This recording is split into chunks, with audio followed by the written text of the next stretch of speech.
बड़े बड़े अद्भुत अव्यक्त महापुरुष दिव्य पुष्पों की वर्षा उस गोपी के ऊपर कर रहे कि आहा, परब्रह्म परमात्म तत्व में जैसी प्रेमा शक्ति गोपियों की है, ऐसी त्रिभुवन में किसी की नहीं है। कैसी आसक्त चित्त गोपी है। ब्रह्मादिक अपने भाग्य मना रहे हैं ये लीला देखकर। और श्री कृष्ण ऐसी गोपियों की भाव दशा देखकर उनके समीप मंद मंद मुस्कुराते हैं। नरसिंह जी कहते हैं ये हमारे स्वामी की अनुरागिनी गोपिनियां गोपी जन हैं और हमारे स्वामी अपने दासों को कितना लाड लड़ाते हम तुम्हें कैसे बताएं। दास अर्थात गोपी जन कितना प्यार श्री कृष्ण से करती है और श्री कृष्ण अपने दासों से कितना प्यार करते हैं। नरसिंह जी कहते हैं मैं तुम्हें कैसे बताऊं। ऐसे संतों के बीच में बैठ के लीला के पद गाते रहते हैं और नरसिंह जी के हृदय में दृढ़ विश्वास है कि मेरे प्रभु जो करते हैं वो बिल्कुल ठीक करते हैं। अब नरसिंह जी का संपूर्ण देश में यश फैल रहा है, क्योंकि जो भगवत यश गाता है बिना प्रयास के यश होता है और छल कपट से जो अपना यश फैलाना चाहता है तो एक बार उसके सुकृतों के बल से भले यश हो जाए लेकिन पुनः साफ चौपट हो जाता है, उसकी बहुत निंदा होती है। और जो हरियश गाता रहता है, हरिदासों के चरणों का दासत्व स्वीकार करता है, उसको इसी लोक में नहीं उसका वैकुंठ में भी यश भगवान गान करते हैं। भगवान के धाम में, निज धाम में उसका यश गान होता है। श्री नरसिंह मेहता जी का यश देख करके जो भक्त हृदय वो तो सुखी होते हैं, लेकिन जो दुष्ट जन है उनके हृदय में आग लग जाती है कि इस नरसिंह को बर्बाद कैसे करूं। कोई तो उपाय मिले जिससे एक बार नरसिंह रोए, हम सबसे हाथ जोड़ के कहे मुझे बचा लो, एक बार तो देखो कि ये दुख में है। जब देखो तो करताल लिए नाचता है और बड़ी से बड़ी समस्या का समाधान इसके यहां सहज में श्री कृष्ण आके कर जाते हैं। यहाँ खुद खाने की व्यवस्था नहीं, हजारों संतों की रोज मंडलियां इसके यहाँ चक्र प्रसाद पाती हैं। अब नरसिंह जी के किसी भी तरह से हानि हो ऐसी चेष्टा करने वाले नागर ब्राह्मण ही बहुत तैयार हो गए। ये जो विमुख जन है इनका संसर्ग कभी भी वैष्णव को नहीं करना चाहिए।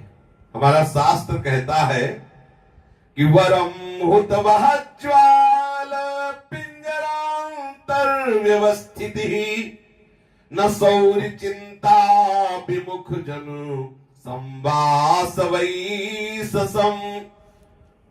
आग की ज्वाला में बैठ जाओ तो अच्छा है, लेकिन जो वैष्णव निंदा करने वाले लोग हैं कभी इनका संग न होने पावे। भगवान ने भी कहा बरुभल बास नरक कर ताता दुष्ट संग जन दे विधाता। अगर कोई एक तरफ वैष्णव निंदा करने वाला हो और वो तुम्हें फूलों की गद्दी में बैठा रहा हो और एक तरफ पिंजड़े में बंद करके तुम्हें आग में ज्वाला में रखने की बात कही जा रही हो, तो दो में क्या पसंद करना चाहिए? पिंजड़े में बंद होके आग की ज्वाला में बैठना। लेकिन वैष्णव विरोधियों का संग नहीं करना चाहिए। ये हृदय में बात बैठा लेनी चाहिए। कितना खतरनाक है वैष्णव विरोधियों का संग, कि न जाने कितने सौभाग्य से वैष्णवों के प्रति श्रद्धा होती है, भजन करने की वृत्ति आती है और ये नास्तिक वैष्णव जन एक क्षण में नष्ट कर देते हैं। इसीलिए शास्त्र कहता है वरम हुता वह ज्वाला पिंजरांतर व्यवस्थिति, पिंजड़े में बंद करके आग की ज्वाला में डाल दिया जाए अच्छा, लेकिन कभी मुझे वैष्णव विरोधियों का संग ना मिले। बरुभल बास नरक करता था दुष्ट संग जन दे विधाता। हरि विमुखों का संग ना हो, भले मुझे रो नरक में रख दिया जाए। वैष्णव निंदकों का संग ना हो, भले हमें आग की ज्वाला में बैठना पड़े। ये जो भगवत विरोधी जन है बहुत शीघ्र हमारे अंतःकरण को मलिन कर देते हैं। नरसिंह जी के प्रति विरोध करने वाले ब्राह्मणों की संख्या बढ़ने लगी, क्योंकि नरसिंह जी किसी से संबंध नहीं रखते, केवल प्रभु के चरणारविंद के चिंतन में, लीला गायन में मगन रहते। और नरसिंह जी के यहां जो प्रेमी जन थे वो कैसे थे? कहते हैं 16 गिने गिनाए तो सूरदास थे, 16 सूरदास, और कुछ लूले लंगड़े ऐसे महात्मा कीर्तन करने वाले भगवत अनुरागी जन, ऐसों की भीड़ लगी रहती थी और सब खूब जोर से भगवान नाम कीर्तन होता। तो जो और भाव से विरोध नहीं करते थे वो इस भाव से तो करते थे कि हर समय हल्ला मचा रहता है, कभी चैन से नरसी के बगल वाले घरों में नींद नहीं आने पाती। अब रात में संतों को आनंद आता है, कीर्तन करने में उठाई कर डालो, जोर जोर से जय हरि जय। अब वो बगल वाले जो सो रहे हैं उनको तो लगता है ना कि इतना शोरगुल मच रहा है। नरसी जी के प्रति द्वेषात्मक वृत्ति बढ़ने लगी और नरसी जी के हृदय में जो संतों के प्रति प्यार है, आहा, भले एक बार रूखा सूखा भोजन मिले, लेकिन अगर प्यार ना हो उसमें तो चाहे अच्छा भोजन हो स्वाद नहीं आता। रूखा सूखा प्यार है तो चित्त को आकर्षित कर लेता है। नरसिंह जी के यहाँ संतों की भीड़ और बढ़ने लगी। जा दिन संत पाहुने आवत, जा दिन संत पाहुने आवत, तीरथ कोटि स्नान किए फल, जैसे दर्शन पावत, तीरथ कोटि स्नान किए फल, जैसे दर्शन पावत, जा दिन संत पाहुने आवत, जा दिन संत पाहुने। इसके घर में जिस दिन भगवत प्रेमी महात्मा अतिथि बन करके आते हैं, अहो भाग्य, वो घर तीर्थ हो जाता है। करोड़ों तीर्थों के स्नान का फल उसी क्षण प्राप्त हो जाता है जो संतों के चरणों का दर्शन करते हैं। संतों के चरणों को भाव से देखा, करोड़ों तीर्थों के स्नान का फल प्राप्त हो जाता है। नेह नयो दिन दिन उनके चरण कमल चितलावत, नेह नयो दिन दिन उनके चरण कमल चितलावत, तो मन बच कर्म और नहीं जानत, सुमिरत और सुमिरावत, मन बच कर्म और नहीं जानत, सुमिरत और सुमिरावत। आहा, संतों के श्री चरण दर्शन से करोड़ों तीर्थों के अवगाहन का तत्काल फल प्राप्त होता है। इतना ही नहीं, रोज नया नया अनुराग इष्ट के चरणारविंद में होता है। संत संग का फल, संत चरण दर्शन का फल, संत सेवा का फल, अपने इष्ट में नवीन नवीन अनुराग, प्रतिक्षण वर्धमान अनुराग और प्रबल आसक्ति। संतों के चरण दर्शन से चित्त में प्रभु के प्रति विशेष आसक्ति प्रकट होती है। मन वचन कर्म से प्रभु के सिवा और कोई चेष्टा न बने, और कोई स्मरण ना आवे, और कुछ बोलू ना, ऐसा वो सुमिरन करवाते हैं और ऐसा वो सुमिरन स्वयं करते हैं संत जन। मिथ्यावाद उपाधि रहित है, बिमल बिमल जस गावत, मिथ्यावाद उपाधि रहित है, बिमल बिमल जस गावत, बंधन कर्म कठिन जे पहिले, सोऊ काटी बहावत, बंधन कर्म कठिन जे पहिले, सोऊ काट बहावत, जा दिन संत पाहुने आवत, जा दिन संत पाहुने आवत। मिथ्यावाद, प्रभु के सिवा जो कुछ भी बोला जाता है सब मिथ्या है। बोले हम सत्यवादी हैं, हम जो बोलते हैं सत्य बोलते हैं। सत्य वही है, सच्चिदानंद प्रभु का नाम रूप लीला धाम। इसके सिवा जो बोले, आत्मस्वरूप प्रभु के सिवा जो बोले सब मिथ्या है। ये सब स्वाप्निक मिथ्या, जितना भी विलास है इंद्रियों का, जितना भी आप ये देख रहे हैं त्रिगुण का विलास, ये सब मनोराज्यमय है। ये बात तभी समझ में आएगी जब भजन करोगे, आपका भाव पवित्र होगा, बुद्धि पवित्र होगी, तो आपको खुद दिखाई देगा प्रभु के सिवा जो कुछ दिखाई दे रहा है वो सब भ्रमात्मक है, सब झूठा है। संत जनों के सत्संग से हमें ये बात समझ में आई। मिथ्यावाद उपाधि रहित तो है, बिमल बिमल जस गावत। संत जन जो भगवत यश गाते हैं, उसके श्रवण से बात समझ में आई कि संसार झूठा है। जो जगत से नाता तोड़े और प्रभु से नाता जोड़े उसे वैष्णव कहते हैं। देखो, मिथ्यावाद उपाधि रहित तो है, बिमल बिमल जस गावत। और बंधन कर्म कठिन जे पहले सो काट बहावत। जो बहुत जन्मों में हमने अशुभ कर्म किए, वो अशुभ कर्म हमको दुख देने के लिए तैयार खड़े हैं। संत जन जिसके घर पधारते हैं, जिसकी सेवा स्वीकार करते हैं, जो संतों का संग करके भगवत यश श्रवण करते हैं, जो संतों के वचनों को मानकर भगवत उपासना में रत रहते, समस्त वो कर्म बंधन छिन्न भिन्न हो जाते हैं, जो उसको महान दुख देने वाले हैं। कटे कर्म बंधन संसारी, सुख सागर पूरी तति भारी। समस्त सुखों के केंद्र है प्रभु के चरणारविंद। वो सुख समुद्र प्रभु के चरणों में आसक्त चित्त हो जाता है, जो संतों का संग करता रहता है, जो संतों के चरणों का आश्रय ले लेता है। संगति रहे साधु की अनुदिन, भव दुख दूरी न सावत। सूरदास या जन्म मरण ते, तुरत परम गति पावत।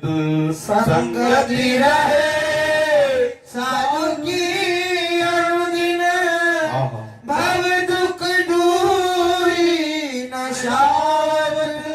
सूरदास या जन्म मरण ते, तुरत परम गति पावत। जो संतों का संग करता है तो रात दिन उसके हृदय में ऐसी अनुरागमय स्थिति बढ़ने लगती है कि संसार का जो जन्म मरण का हेतु कर्म बंधन नाना प्रकार के दुख है, वो सब नष्ट हो जाते हैं। प्रभु के नाम में, प्रभु के रूप में, प्रभु के लीला श्रवण गायन में, प्रभु के धाम में आसक्ति संतों के संग से बढ़ने लगती है। अनुदिन भव दुख दूरी न सावत। रोज ऐसी स्थिति बढ़ने लगती है कि सब संसार झूठा लगने लगता है। नाना प्रकार का भोग विलास वैभव संपत्ति सब लगता है, छोड़ करके बस वृंदावन वास करूं, प्रिया प्रीतम का चिंतन करूं, भूल जाऊं अपने आप को और चिल्लाते हुए रोते हुए वृंदावन की गलियों में विहरण करूं। गदगद सुर नैना सजल, दंपति रस रहे भीन, इह गति वृंदा विपिन में फिरे प्रेम तन लीन। ऐसी आशा हो जाती है। और इतना ही नहीं, या जन्म मरण ते तुरत परम गति पावत। जन्म मरण के चक्र को रोक देता है संतों का संग। सत्संगत संस्कृति कर अंता। ऐसे ठाकुर जी के सामने भगवत प्रेमी महात्माओं के बीच में नरसिंह मेहता जी सदैव जस गाते रहते। और उधर उनके नगर में जो नागर जाति के ब्राह्मण, उन्हीं के परिवार के जन थे, उन्हीं के कुल के जन थे, वो सब द्वेष करते, विचार करते रहते कि नरसिंह मेहता जी को कैसे दुख पहुंचे।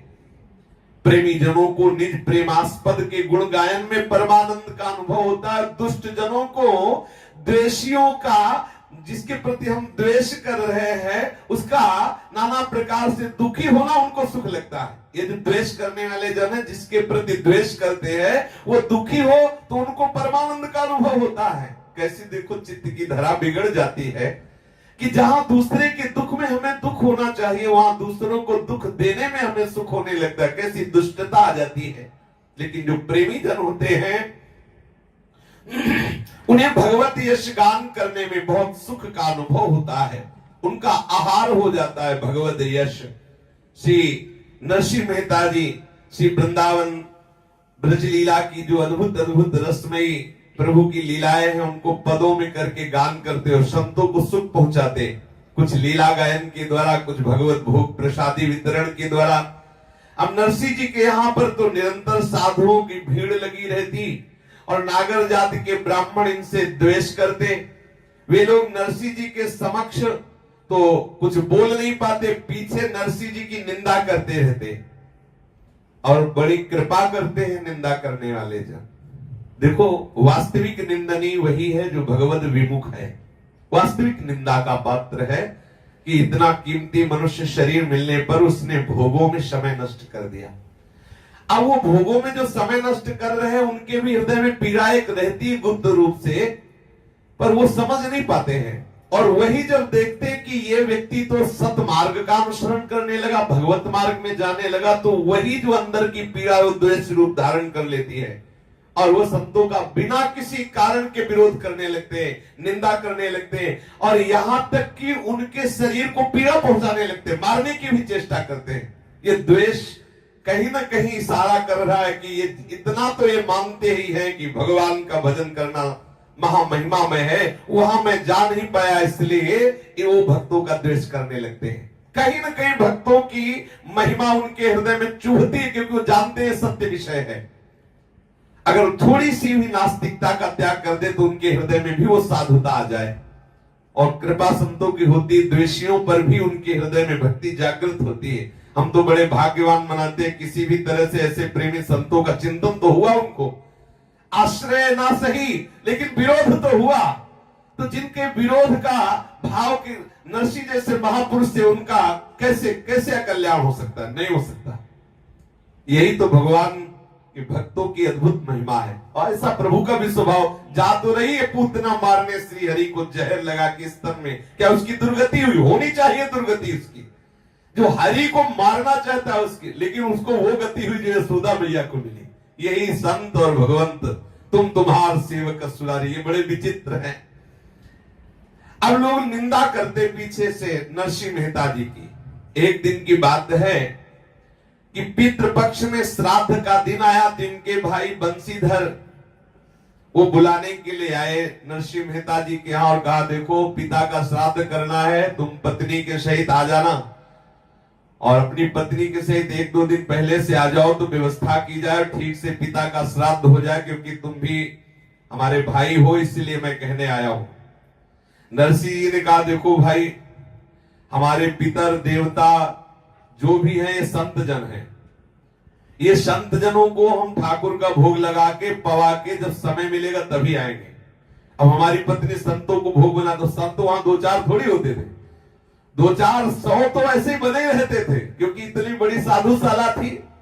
कोई लंगड़ा है, कोई लूला है, कोई बूढ़ा है, कोई ऐसे बहुत से संत महात्मा, सब सूरदास है, कोई खूब कीर्तन होता रहता और समय समय पर उनकी पत्नी बाल भोग, राज भोग, शयन भोग दे तो कौन जाए बाहर। नरसिंह जी की कृपा से खूब भगवत यश सुनने को मिलता। तो नरसिंह जी ने कहा, यदि संतों से समय मिलेगा तो हम पितृ श्राद्ध में आएंगे, नहीं हम साफ कहते आ नहीं सकते। और हमारी पत्नी इसलिए नहीं आ सकती कि संतों को भोग बना के पवाती है। नरसिंह जी ने कह दिया। जब ये बात तो उनके भाई को बहुत बुरी लगी, उनके भाई को बहुत गुस्सा आ गया और वो कहने लगे कि तो तुम अपने घर में पिता का श्राद्ध करो, हमारे घर तुम्हें आने की जरूरत नहीं है।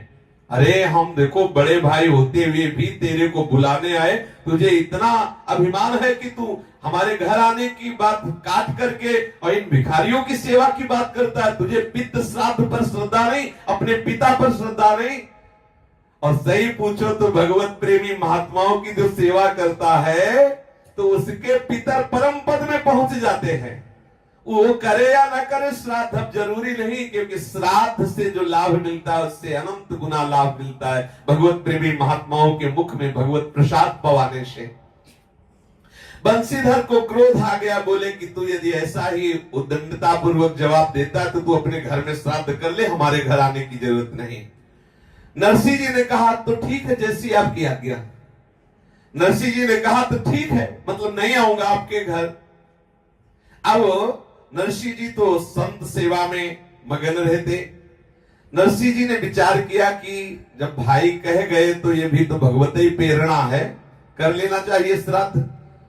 तो गांव में गए तो 2-4 ब्राह्मण चबूतरे में बैठे हुए थे। नरसिंह जी ने प्रणाम किया और कहा कि पिता का श्राद्ध करना चाहते हैं। तो 2-4 जो ब्राह्मण थे उनसे कहा, मैं आपको निमंत्रण देता हूं, आप आ जाना, प्रसाद पा लेना श्राद्ध का। तो उन ब्राह्मणों में पुरोहित जी थे। नरसिंह से कहा कि भाई प्रायः तो वैरागी और मुंडियों को पवाते रहते हो, आज ब्राह्मण कैसे याद आ गए? बोले पिता का श्राद्ध है। बंसीधर भैया ने कहा कि तुम अपने घर अलग करो, पिता का श्राद्ध, तो फिर आपको निमंत्रण दिया। अरे बोले बड़ी मुश्किल में तो हम लोगों को निमंत्रण दिया, तो दो चार को ही क्यों, संपूर्ण ब्राह्मणों को निमंत्रण दो। उनका हाथ भगवत प्रसाद का अधिकारी तो संपूर्ण है, सबको ही है, कोई भी आ सकता है। तो अब वो नरसिंह मेहता जी ने तो शास्त्रीय बात कही कि सबको आ सकता, पुरोहित जी को करवाने थे निंदा नरसिंह जी की, इसलिए पुरोहित जी उठे, पूरे नगर के 700 घरों में, अब एक घर में 10-20 ब्राह्मण होते ही होंगे, पूरे 700 कुल परिवार के घरों में जाके ब्राह्मणों में क्या है कि नरसिंह जी का निमंत्रण है, कल उनके यहाँ श्राद्ध है। नरसिंह जी को पता नहीं, उनको तो 2 ही 4 ब्राह्मण, वो तो ऐसे ही विनोद में कह दिया भाई कि भगवत प्रसाद का सब कोई अधिकारी है। और वो पुरोहित जी जाके पूरे नगर में सब ब्राह्मणों से कह दिया, खूब प्रचार किया, अच्छी भेंट मिलेगी, क्योंकि सबको पता ही था कि नरसिंह जी के यहाँ खूब संतों का भंडारा होता रहता है। अब नरसिंह जी की पत्नी श्री माणिक बाई ने नरसिंह जी से कहा कि ये ब्राह्मण लोग आना शुरू हो गए, कितनों को निमंत्रण दिया था? बोले वो तो 4 थे चबूतरे में, तो उनको बोले आए थे कि जो भी ठाकुर जी का प्रसाद होगा वो श्राद्ध के भाव से आपको पवा देंगे। बोले यहाँ तो सब देखो तिलक कंठी बांधे हुए वैष्णव की अलग भीड़, तो ब्राह्मण अलग आ रहे हो, घर में व्यवस्था नहीं है। नरसिंह जी ने कहा भाई हम क्या बताएं, हमारी तो इच्छा थी कि 4 ब्राह्मण आए, लेकिन ठाकुर जी की इच्छा है कि पूरे नगर के ब्राह्मण आवे, तो आने दो। और अक्रूर जी बनवाए गए थे अतिथिशाला और साधुशाला, तो सब बैठने लगे 8 बजे 9 बजे से आके। तो नरसिंह मेहता जी की पत्नी ने कहा कि कंकण हमारे हैं, अब यही बचे हैं, तो आप इनको बेचिए। कंकण दिया, बिक्री कंकण की जा करके, और श्राद्ध की सामग्री लेकर आए। पर कंकण के बेचने से जो श्राद्ध की सामग्री मिली वो 10, 20, 25 लोगों की, वहां तो हजारों की संख्या में ब्राह्मण एकत्रित हो गए। नरसिंह जी ने पत्नी से कहा कि व्यवस्था तो हमारी 10-20 लोगों की बनी इस कंकड़ से, यहाँ तो हजारों की। पत्नी ने कहा अब क्या होगा? नरसिंह जी ने कहा अगर ये विनोद करते हैं तो यही अपनी व्यवस्था करें, यही सब कर रहे हैं, ठाकुर जी का ये विनोद है, हम तो 2-4 को चाह रहे थे। उन्होंने कहा कि ऐसा है तुम घी लाओ, कुछ नहीं होगा तो जो आटा है उसी को हलवा कर देंगे, थोड़ा थोड़ा सबको प्रसाद हो जाएगा। तो बोले घी कहां से लाए? घी के लिए तो कुछ है नहीं पैसा। बोले देखो अगर किसी के यहाँ उधार आदि मिले तो आगे की बात आगे देखी जाएगी। नरसिंह मेहता जी एक सेठ जी के पास गए, सेठ जी ने मना कर दिया। दूसरे सेठ के पास गए, उसने भी मना कर दिया। एक सेठ के पास गए, वो भगत था, उसने नरसिंह जी से कहा अगर 4 भजन सुना दो तो आपको घी दे देंगे। नरसिंह जी ने कहा ठीक है भाई भजन सुन। अब नरसिंह जी करताल लेके बैठ गए उसकी दुकान में, वो था भगत था। अब कीर्तन शुरू, भजन शुरू। अब नरसिंह जी खो गए और सुनने वाला भी खो गया। वहां भीड़ लगी संतों की और पंडितों की। भगवान ने सोचा कि अब ये तो नरसिंह जी तो कीर्तन में मगन हो गए। अब एक के बाद एक पद और नरसिंह जी की करताल बजती जा रही, आंखों में आंसू, और वो सेठ भी मगन हो रहा है। हो भाग्य नरसिंह जी के भाव देख देख के भूल गए कि घर में भंडारा करना है। ठाकुर जी को लगा कि अब तो गड़बड़ हो जाएगा। नरसिंह जी तो इधर लग गए हमारे कीर्तन में। ठाकुर जी ने नरसिंह जी का रूप धारण किया, अपने पार्षदों से सब सामग्री ली, कहा कि चलो साथ में। अब वहां नरसिंह जी के रूप में गए। पुरोहित जी ने जितना निमंत्रण करके ब्राह्मण एकत्रित किए थे, सब ब्राह्मणों को धैर्य बंधाया कि बस थोड़ा सा समय दीजिए, सब सामग्री आ गई, अभी थोड़े ही समय में सब भोग सामग्री तैयार हो जाएगी। ठाकुर जी ने कहा श्राद्ध करने वाले पंडित को बुलाओ। पंडित के यहाँ जब सूचना गई, उसने कहा कि हम तो बंशीधर के पुरोहित हैं, हम तो नहीं जा सकते नरसिंह जी के यहाँ, क्योंकि बंशीधर हमें जो दक्षिणा देंगे नरसिंह थोड़ी देगा। ठाकुर जी ने एक गरीब ब्राह्मण से कहा तुम चलो, नरसिंह जी के रूप में थे।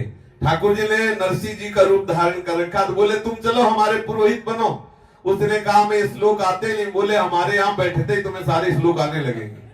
और बोले चिंता मत करो, इतनी दक्षिणा देंगे कि जो बंशीधर का पुरोहित है ना वो तुम्हारे यहाँ नौकर हो जाए, इतना तुम धनी हो जाओगे। वो तत्काल राजी हो गया। उसको क्या पता कि नरसिंह जी के रूप में ठाकुर जी, वो जे ही पुरोहित आचार्य रूप में बैठा तो नरसिंह जी जजमान के रूप में बैठे। कौन जजमान है? ठाकुर जी। और दृष्टि पड़ते ही चारों वेद उसके हृदय में स्फुरित हो गए। वो पुरोहित तो आश्चर्य मानता कि हमने तो कभी व्याकरण पढ़ा नहीं और ये सब वेद कहां से आ रहे हैं। वो समझ रहा है कि इस भक्त नरसी का चमत्कार है। नरसी जी के यहाँ पर अल्प मात्रा में दक्षिणा बटेगी ऐसी भावना से वो पुरोहित नहीं आया था, लेकिन जब ठाकुर जी ने इस पुरोहित को दिया 51 मुहरे तत्काल दी केवल बुलावे की, पूरा सब श्राद्धादि होते उनके घर में गाड़ियों से सब भोग साफ। अब वो जो बंशीधर के पुरोहित थे उन्होंने माथा ठोका कि हम तो घाटे में रह गए, आए थे नरसिंह जी बुला ले, लेकिन और हजारों ब्राह्मणों की पंगत लग रही है। सब ब्राह्मणों को भोजन कराने के बाद सुंदर सुंदर मुहरे दी जा रही दक्षिणा में। अब और इधर जो है सब दक्षिणा सब बटी, सब खूब भोग जय जय श्री राधे हुआ। अब नरसिंह जी ने प्रसाद लिया और किसी बहाने से सेवा कार्य से बाहर निकल गए। अब नरसिंह जी 250 ग्राम घी लेके आए। 4 घंटे 5 घंटे भजन के बाद उसने दिया थोड़ा घी लेके आए। पत्नी से कहा कि वो सब जो ब्राह्मण और वैष्णव जन थे वो सब चले गए। तो बोले हाँ चले, क्यों नहीं गए, सबको अच्छा अच्छा पवाया, आपने भेंट दी तो चले। बोले हम तो घी लेके अभी आ रहे हैं, देखो इतना घी मिला। 4 घंटे जब करताल बजाई कीर्तन किया तो सेठ कृपाल हो गया इतना। अरे बोले यहाँ मनो घी का भंडारा हो गया, तुम्हें ये बावरापन कैसे चढ़ गया, तुम ही तो करवा गए अभी सब।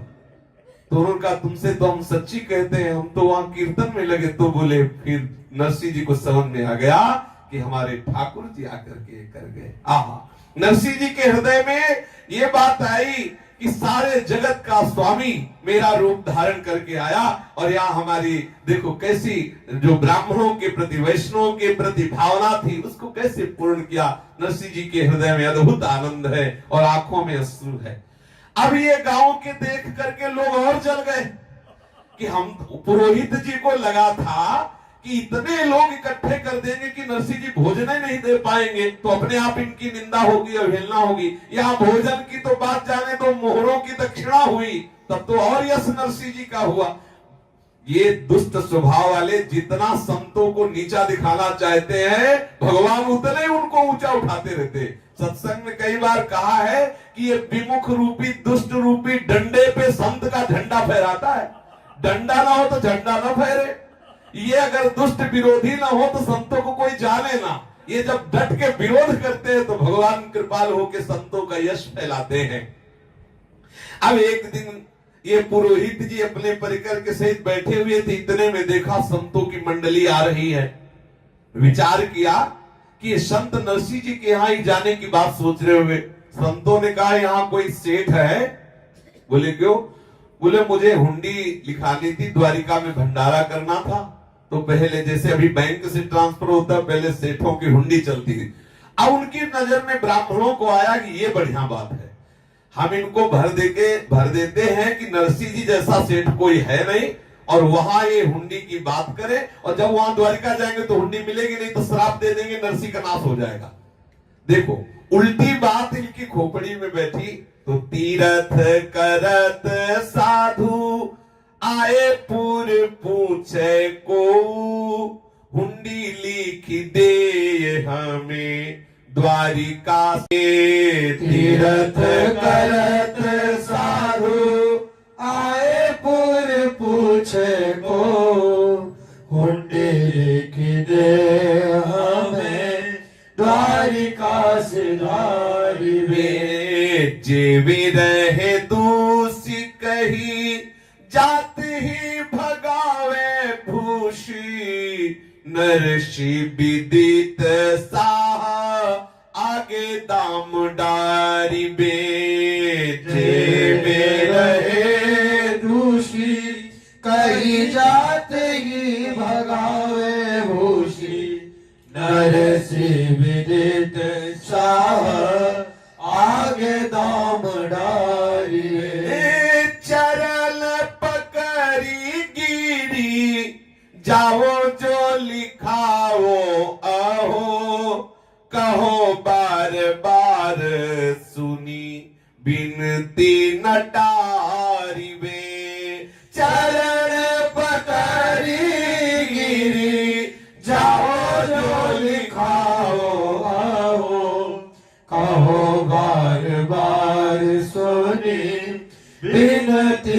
अटारी वे। दियो ले बताए घर जाए वही रीति करी, भरी अखबार मेरे भाग का बारी वे। दियो ले बताए हरे जाए वही रीति करी, भरी अखबार मेरे भाग का बारी वे। तीर्थ यात्रा करने वाले साधुओं की जमात जब जूनागढ़ में आई तो वहां पूछा कि यहाँ कोई ऐसा महाजन है जो हमें हुंडी लिख दे, क्योंकि हमें द्वारिका जी के लिए जाना है। संत तीर्थों में जो भ्रमण करते हैं वो तीर्थों को पावन करने के लिए भ्रमण करते हैं। तीर्थी कुर्वन्ति तीर्थानि, जिनके हृदय में श्री प्रियालाल का निरंतर चिंतन चलता रहता है, ये गंगादि महामहिमामयी जो पवित्रता की मूर्तिमान स्वरूप है, ये ऐसे संतों के चरण स्पर्श से पावन हो जाती है। जब श्री गंगा जी इस धराधाम में भगीरथ की प्रार्थना से आने को हुई तो दो शर्तें रखी।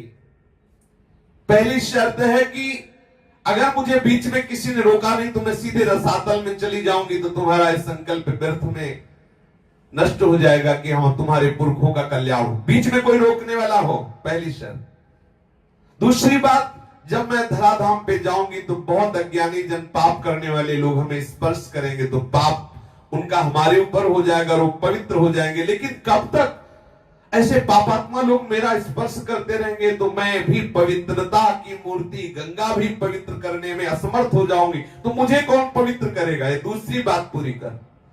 भागीरथ जी ने श्री गंगा जी से कहा कि पहली बात तुम्हारी महादेव पूर्ण करेंगे, वो तुम्हें जटा में रोक लेंगे। और भगवान ने ऐसा ही किया। गंगा जी को था कि महादेव सहित रसातल पहुंच जाऊंगी, इतने वेग से ब्रह्मलोक से गिरूंगी, लेकिन जटा कटा संभ्रमम भ्रमण नीलम निर्झरी विलोलवी चिवल्लरी विराजमान मूर्धनी, जटा रूपी कटा हमें भूल गई। गंगा जी निकले कहा ऐसी महादेव जी की जटा है। दूसरी बात, गंगा जी से भागीरथ जी ने कहा कि भारत के वो महान महात्मा जिनके हृदय में सदैव भगवत चिंतन चलता रहता है, उनका चरण जब तुम्हारे जल में पड़ेगा तो तुम पावन हो जाओगी। जो गंगा को भी पावन करने की सामर्थ्य रखते हैं, ऐसे महात्मा जन तीर्थी कुर्वन्ति तीर्थानि। ये जो महात्मा जन तीर्थों में भ्रमण करते हैं, ये तीर्थों को तीर्थत्व प्रदान करने के लिए भ्रमण करते हैं। जन साधारण तीर्थों में पावन होने जाते हैं और ये महात्मा जन तीर्थों को पावन करने के लिए जाते हैं। तो महात्मा जनों ने कहा, संत समुदाय जो जमात थी, कि भाई कोई ऐसा साह बताओ सेठ जो हुंडी लिख दे द्वारिका के लिए, क्योंकि हमें द्वारिका जी जाना और रास्ते में जंगल पड़ता है और वहां कहीं चोर आदि लूट ले, तो फिर जो हमारा उद्देश्य कि द्वारिका में जाके द्वारिकापुरी के संतों को खूब प्रसाद पाएं, भगवान नाम कीर्तन करे, ये हमारी भावना की पूर्ति नहीं हो पाएगी। वो पंडित लोग जले तो बैठे ही थे नरसिंह जी से। नरसिंह जी से द्वेष रखने के कारण उन्होंने संतों से कहा कि देखो यहां सबसे बड़े प्रसिद्ध महाजन है श्री नरसिंह मेहता जी। नरसिंह जी की हुंडी द्वारिका में चलती रहती है और ये ऐसे सेठ है कि बहुत बड़ी बड़ी हुंडी चुकाने वाला काम करते हैं। आप ठहरे महात्मा जन, तो जब आप हुंडी की बात करेंगे तो तुम्हें मना कर देंगे, क्योंकि वहां उनके यहां बड़ी हुंडियां चलती है, तुम्हारी जैसे छोटी मोटी नहीं चलती। वो कितना भी मना करें लेकिन तुम उनको मना लेना, उनको चरण पकड़ लेना, और वो जब हाँ कह देंगे तो आप जान लेना आपकी हुंडी पक्की और द्वारिका में आपको मिल जाएगी। संतों ने कहा नरसिंह जी तो भगत है, मानेंगे क्यों नहीं हमारी बात? ठाकुर जी को जब मानते हैं तो संतों को भी मानते हो, हमारी बात मानेंगे। अब नरसिंह जी के प्रति जो द्वेषियों ने द्वेष करके प्रेरणा की, उन्होंने तो ये सोचा था कि संतों की बात पूरी ना होने पर नरसिंह जी का अमंगल हो जाएगा, लेकिन ये जो अमंगल करने वाले ये नहीं जानते कि बीच में एक मशीन लगी हुई जिसका नाम है मंगल। कुछ भी फेंकोगे वो वहां से मंगल करके उधर फेंक देगी और मंगल तुम्हारी तरफ वापस लौट जाएगा। बीच में एक यंत्र है भक्तों के बीच में, कृपा रूपी यंत्र, महामंगल रूपी यंत्र। तुम जितना भी अहित करके फेंकोगे, वो मशीन जो कृपा रूपी है, मंगल रूपी है, तुम्हें उल्टा करके उधर फेंक देगी। रामरोस पावक सोच रही, और संतों के पास वो महामोद मंगल में बन के पहुंच जाएगा। देखो नरसिंह जी का इसमें महामंगल मोद कैसे प्रकट होता है। नरसिंह जी के पास महात्मा जन गए, और जेवी नरसिंह जी ने देखा कि ये तो संतों की जमात आई हुई है, नाच पड़े नरसिंह जी। सब संतों को साष्टांग दंडवत किया। तो लगा उनको कि वो लोग तो कह रहे थे कि ये मानेंगे नहीं, और ये तो बड़े लोगों की हुंडी चुकाते हैं, लेकिन ये तो कितना प्यार करते हैं संतों, एक एक संत को छाती से लगा रहे हैं। आहा, ये है प्यार का स्वरूप। भगवत प्रेमियों का कितना महान प्रेम होता है भगवत प्रेमियों से। ये एक एक संत को हृदय से लगाते जा रहे, विनती करते जा रहे, अहो भाग्य, अहो भाग्य, ये होना चाहिए।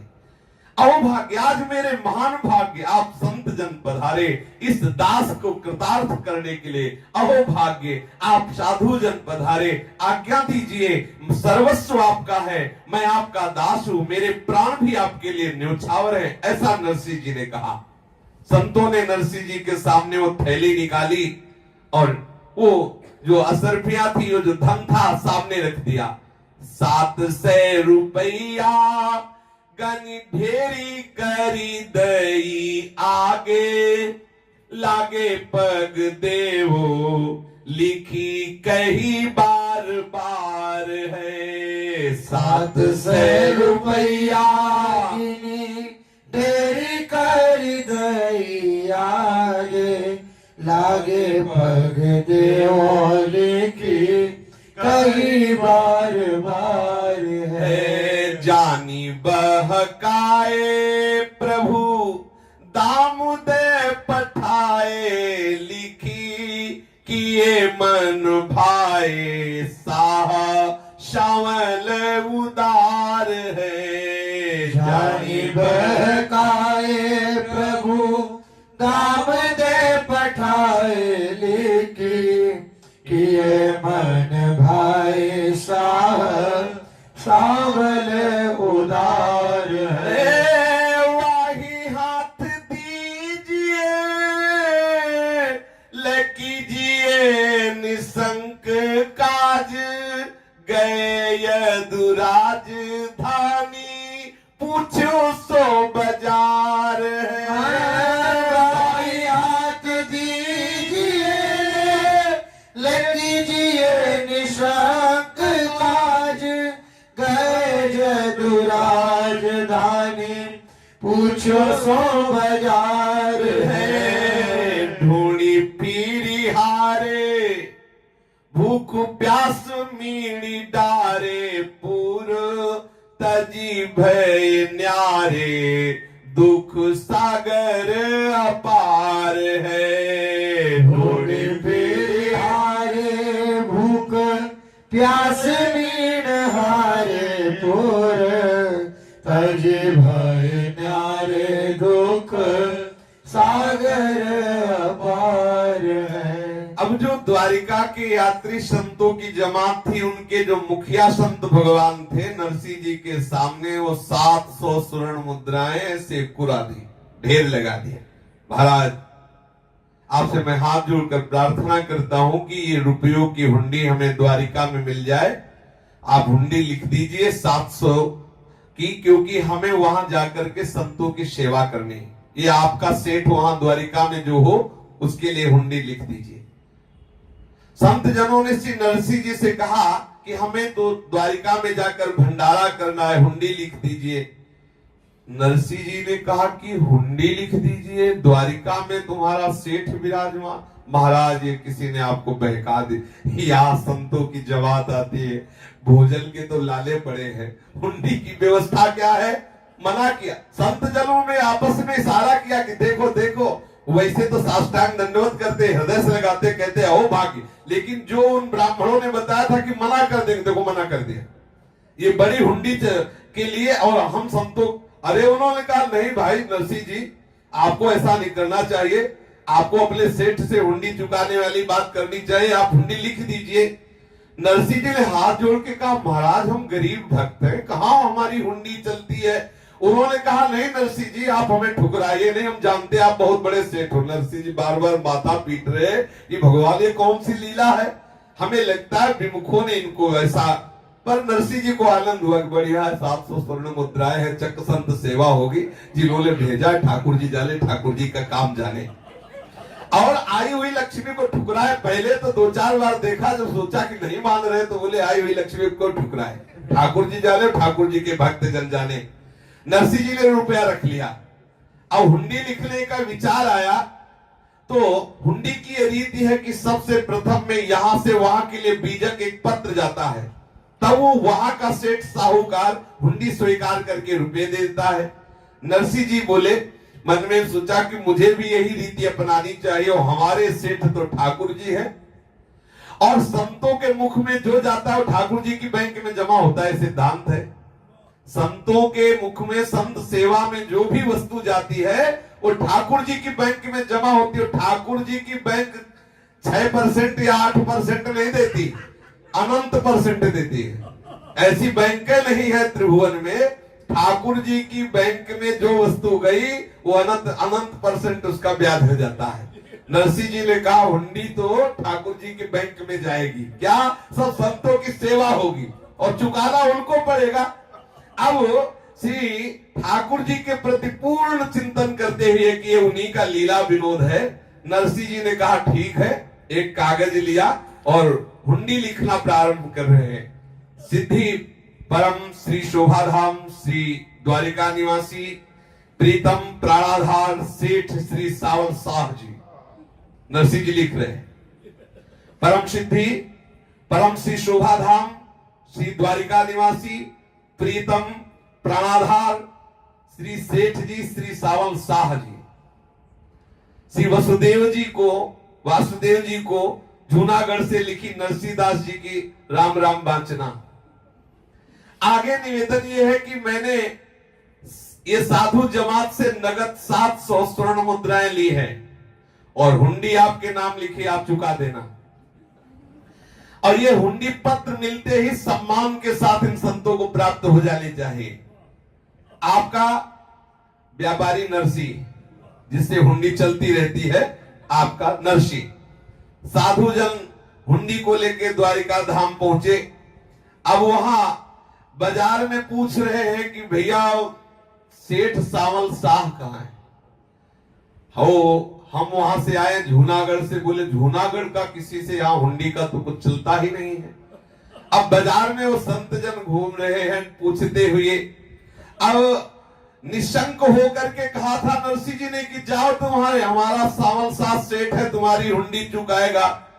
संपूर्ण द्वारिका में ढूंढते पूछ रहे हैं, इस गली से उस गली, भैया है सावल शाह सेठ की गद्दी कहाँ है, हमें हुंडी चुकवानी है, जूनागढ़ से आए हैं। वहां सब मना कर देते, ऐसा कोई सेठ ही नहीं है। ढूंढते ढूंढते थक गए, भूख प्यास से व्याकुल हो गए, लेकिन सावल शाह सेठ की कोठी का पता नहीं लगा। तब संत जन बाहर आए और बाहर आकर के नरसिंह जी का चिंतन कर रहे हैं, क्या वैष्णव जन भी धोखा देते हैं, क्या वैष्णव जनों में भी छल कपट होता है। नरसिंह जी तो इतने बड़े वैष्णव हैं, उन्होंने ऐसा कैसे झूठ कह दिया कि सावल शाह सेठ है, तुम्हें वहां हुंडी मिल जाएगी। संत जन इधर उधर भटके। इससे सिद्ध होता है कि भगवत प्राप्ति में भटकना पड़ता है, भगवत प्राप्ति के लिए पहले थकित होना पड़ता है। इसीलिए ठाकुर जी नहीं जल्दी मिलते हैं कि तुम थक करके जब आर्त हो जाओगे, तुम्हारा हम चूर चूर हो जाएगा, तब मिल जाएंगे। जब खोजना बंद हो जाए, हार हो के पुकारना शुरू हो जाए, रुदु सुस्तरम राजन कृष्ण दर्शन लालसा। पहले खोजती रही गोपियां, सबसे पूछती रही, जब देखा कि खोज से नहीं मिले तो रोना प्रारंभ कर दिया, उसी समय ठाकुर जी मिल गए। ऐसे ही जब संत जनों ने खोजा नहीं मिले, तब रोना शुरू किया एकांत में बैठ के कि ये नरसिंह जी भी धोखा दे सकते हैं, हे करुणा निधान, आपके भक्त भी ऐसा। और एकांत में बैठ के भगवत चिंतन करते हुए वो ऐसा विचार कर ही रहे थे कि देखा कि एक सेठ जी आ रहे हैं। बोले साह को स्वरूप करी, आए कांधे थैली धरी, कौन पास हुंडी दाम लीजिए गनाई के। को स्वरूप करी आए कांध थैली धरी, कौन पास हुंडी दाम लीजिए गनाए के।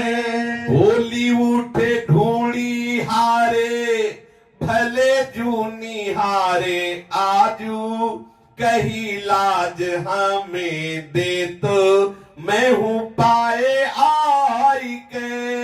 बोली उठे ढूंढी हारे भले जूनी हारे आजो कही लाज हमें देत मैं हूँ पाए आए के। मेरो है को सुवास जाने को हरिदास ले वो सुख राशि करो चिट्ठी दीज जाए के। मेरो है को सोबास जाने को हरिदास ले वो सुख राशि करो चिट्ठी दीज जाए के। धरे है रुपया ढेर लिखो करो बेर बेर फेरी आए पाती दई लई गर लाई के। हरे है रुपया ढेर लिखो करो बेर बेर फेरी आए पाती दई लई गर लाए के। चिंता ही कर रहे थे संत जन क्या नरसिंह जी धोखा किए। इतने पे देखा कि एक सेठ जी आ रहे हैं, माथे पे लपेटी राखी अटपटी पाग मोटी खुली खुली जात चोटी फहरती न्यारी है।